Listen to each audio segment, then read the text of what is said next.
What was you saying, Dad? Sorry? What was you saying? Difference between what it is now and public service and things like that used to be, and Charlie Taylor, you know,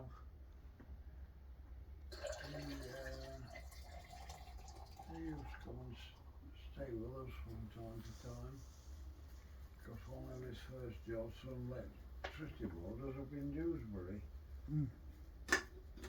And they used to come across to Leeds and stay with us from time to time. And when they privatised it, he damn nearly had a mental breakdown because he knew what was going to happen. Yeah, he said so before. Yeah. The thing that he'd telling me that those days of public service, and if you were supposed to work so many hours a week, but if they were called out, the blokes went out anyway, and they start off time off in lieu. Yeah, they got paid for it. And they said, I was in Dewsbury, the first engineer, what was it? He was owed 6 months' time in lieu for the times he'd gone in. Jesus. Well, they weren't contracted to as it were.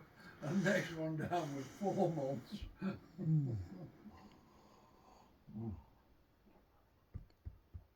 Like I say, Dad, though, the way you did things, especially in dentistry and everything else, is well, it's been totally changed. Before how many people did you used to treat? You know, if it was busy, and I know you did it on treat the ones in pain first, didn't you? Yes, well, I mean, I told you before that it always amused me. The folks used to phone up in trouble, came down and we did it. And Sandy and I used to, our busy day for some reason was Tuesday afternoon. And we'd perhaps see 50 or 60 folks in that time. And so for... You'll be lucky if you get that a week now. Yeah, I don't know. That's what I'm saying. It's left a bunch of bloody idiots that don't know what they're talking about, and then left it to folks that did in those days. But well, it's the way of management. Yeah, so called. I want to set them on years ago to clean out your shit house. But the story that always made me laugh was Tuesday afternoons we always finished late, and the girls were just the same. They were set on for so many hours, but if it overran, well, they stayed, and that was it. And if their kids were ill, I used to send them on to look after the kids and things like that. But on Tuesdays, we used to finish up late for some reason, and for a bit of a treat, we used to go down to the pub down in Ollerton. There's the White Hart there. Yeah, it is. Yeah. It's shut now. We used to go and have a drink there, and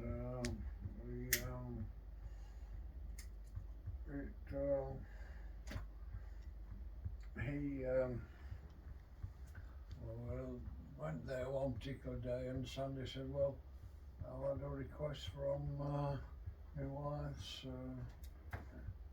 father, and she was one of 5 girls, yeah, and the old fellow I tell you, the wife was brought up was almost opposite, and he said the old fella's asked if we'd go and move a bit of furniture around for him. So we said, do you mind? So he said, no. So we went across the road, and it's the only time I've ever met the old fella, and I remember it particularly because he made me laugh. And we went across to the house, and the old fella saw us in, and we we moved his furniture around and things like that, and I was just having a little bit of a conversation with him. I said, God, I said, I'm not too sure I envy you with the fact that you had 5 daughters and a wife. And he said, yes, yes, he said, I know what you mean. He said, but as it turned out, the best thing that could ever happen to me happened. And I said, what was that? I said, I went deaf. I like it.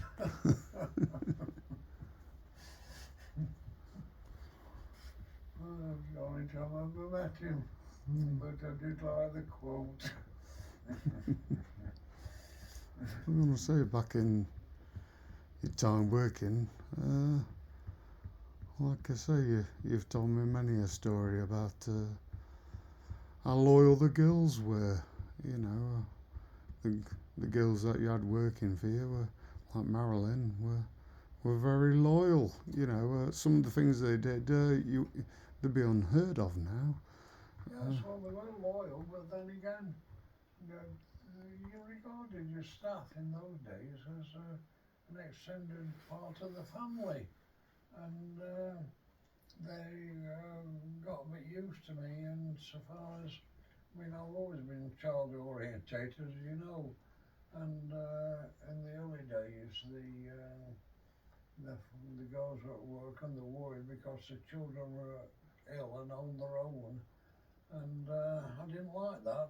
So I said, look, we'll manage without you. Go home and look after your child. And so I used to send them home, and I paid them for it. It was a few quid, it didn't matter to me. And what do you call it? It got to the state where some days I'd get to work, and there was lots of more part-timers, and I'd go, oh, what are you doing here? And they said, well, so-and-so's child's not very well, and they've stopped to tell them to look after them like you like, and they've phoned me up and told me to come instead, and they did. I didn't have to do anything myself, they did it. And I thought, well, that's, to me, civilised. Well, I think the story I like the most is that, like I say, when you had staff, they were going to foot the bill from a mistake, and you wouldn't allow it. Well, I mean, everybody makes mistakes. Well, that's it. And that's just the way things go. But I don't know whether it, in my life I've never made them. And as long as there's money, it didn't matter to me that much. When if you talk about mistakes, I should have saved my first wife and adopted. And I wanted children of my own. But in lots of ways, she was a much better wife than Chris ever was. But the thing about it being, she just couldn't have children. But otherwise, I would have stayed there. And it's a lot of these things are just happenstances, aren't they? Well, that's it. I was going to say, but like I say, you know, I'm trying to keep on a certain subject just for my own, just for the things that you used to say. Almost, I'm trying to keep to dentistry. I know you don't really like talking about it that much because of the way it's gone. But oh God, I lost my train of thought. Well, it's a bit much when you think, I've said so many times when you think that 40 years. I mean, that practice bigger and bigger and bigger on. Yeah, it wasn't just me, there were other folks. But made it bigger and bigger. And we covered damn nearly all the county out as far as Lincolnshire. Some thinking about the figures, considering we had 5 dentists, a couple of hygienists, and a couple of auxiliaries, and about 16 nurses, and we saw everybody there and then, and nobody had to bugger about waiting. And now you look round, and what is there? There's almost nobody there, and you think, God, think how it used to be. I mean, I think some ways I wasted my entire bloody life making things better, and it took me 40 years to do it, and us to 40 years to do it, rather than just me, and they managed to wreck the whole bloody thing in less than 20. Well, like you say, you ought to talk about. You didn't see yourself as high and mighty back then, did you? No.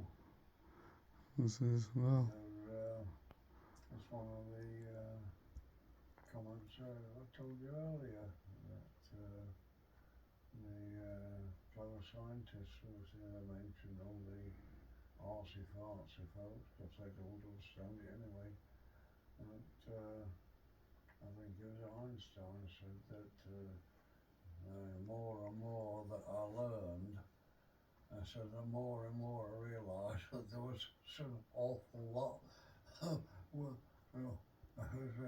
knew about stuff for that era, and I said, and was it? I said the more educated you become, the more I investigate things, and the more I know, I get to see how much that I don't know. And I thought, yes, that's bloody true, that is.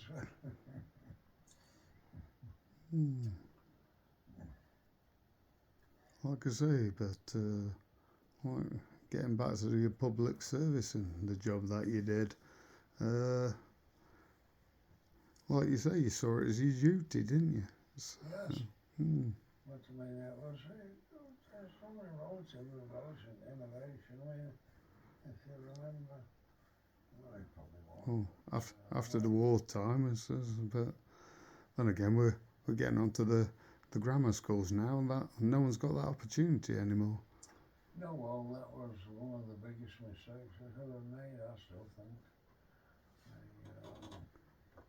The thing about the grammar schools was that they had the 11 plus so-called, and they picked the academics from the whole county, and they went to Queensborough, where I went, but less than 8% went there, and we were all steeped, and had it drummed into us that before us it was private, and the community were paying for us, and our duty was to the community, and that's what it drilled into us, and that's how we took it.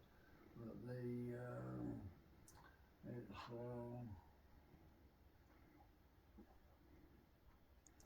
and not only that, again,